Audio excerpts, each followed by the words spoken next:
ദൈവത്തിന്റെ ഏറ്റവും പ്രിയമുള്ളവരെ, അവിടുത്തെ സമാധാനം ഞാൻ ആശംസിക്കുന്നു.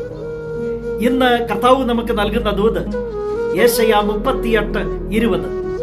കർത്താവ് എന്നെ രക്ഷിക്കും, ഞങ്ങൾ അവിടുത്തെ ഭവനത്തിൽ പ്രവേശിച്ച് ജീവിതകാലം മുഴുവൻ തന്ത്രീനാദത്തോടെ അങ്ങയെ കീർത്തിക്കും.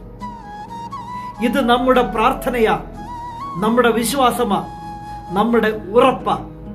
കർത്താവ് എന്നെ രക്ഷിക്കും.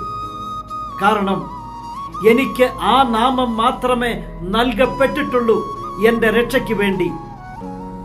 എങ്കിൽ എൻ്റെ കർത്താവ് എന്നെ രക്ഷിക്കും. പൂർണ്ണമായി നമുക്ക് അങ്ങനെ വിശ്വസിക്കാം.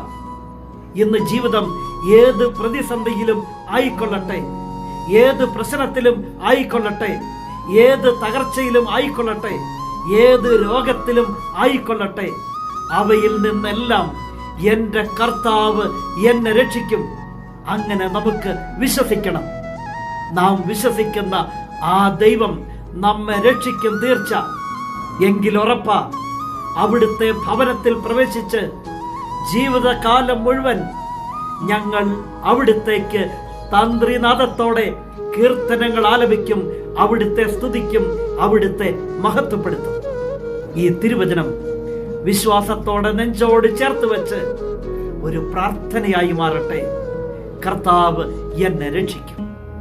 നിന്റെ ദൈവം നിന്നെ സമൃദ്ധിയായി അനുഗ്രഹിക്കട്ടെ.